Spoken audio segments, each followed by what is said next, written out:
Online పెట్టుబడుల పేరుతో జరుగుతున్న మోసాలు ఏ స్థాయిలో ఉన్నాయో చాటి చెప్పే సంచలన ఉదాంతం హైదరాబాద్లో వెలుగులోకి వచ్చింది. నకిలీ షేర్ ట్రేడింగ్ ను నమ్మి ఓ వైద్యుడు ఏకంగా 14.61 కోట్లు పోగొట్టుకున్నాడు. తెలంగాణ రాష్ట్ర చరిత్రలో ఒకే సైబర్ మోసంలో ఓ వ్యక్తి ఇంత భారీ మొత్తంలో నష్టపోవడం ఇదే మొదటిసారి కావటం గమనార్హం.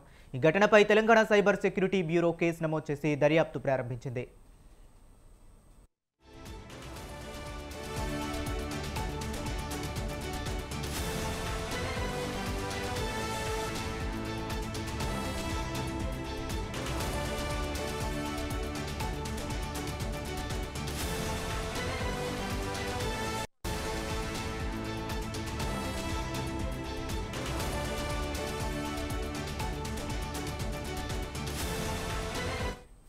ఎర్రగడ్డ ప్రేమ్ నగర్కు చెందిన ఓ వైద్యుడికి గత ఆగస్టు 27న ఫేస్బుక్ మెసెంజర్లో మోనికా మాధవన్ అనే పేరుతో ఓ మహిళ పరిచయమైంది.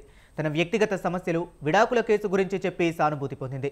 ఆ తరువాత సంభాషణను టెలిగ్రామ్కు మార్చి తాను షేర్ ట్రేడింగ్లో నిపుణురాలునని, రోజు లక్షల్లో సంపాదిస్తున్నానని నమ్మబలికింది.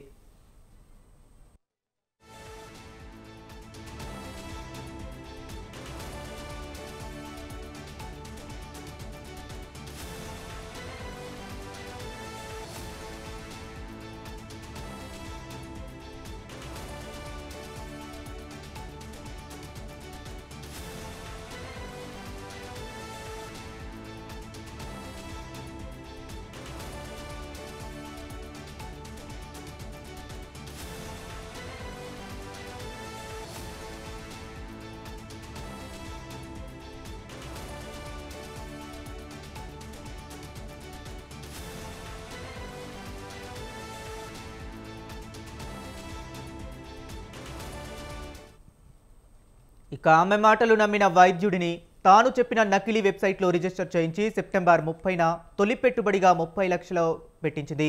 వెంటనే ఆయన వర్చువల్ ఖాతాలో 8.6 లక్షల లాభం చూపించి అందులోంచి 85,000 విత్డ్రా చేసుకునే అవకాశం కల్పించింది. దీంతో వైద్యుడికి పూర్తి నమ్మకం కుదిరింది. మరింత లాభాల ఆశతో ఆమె ఒత్తిడి మేరకు బ్యాంకు రుణాలు, స్నేహితుల వద్ద అప్పులు చేసి విడతల వారీగా సుమారు 14 కోట్లకు పైగా పెట్టుబడి పెట్టారు.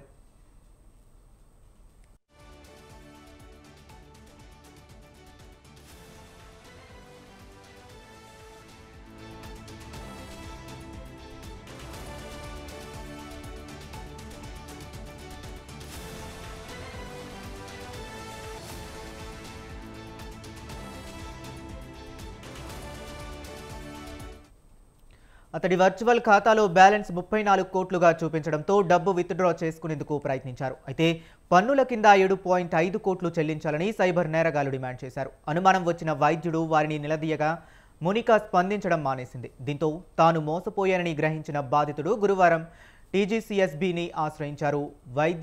విద్యావంతులు సైతం ఇలాంటి పెట్టుబడి మోసాల పట్ల అప్రమత్తంగా ఉండాలని అధికారులు హెచ్చరిస్తున్నారు.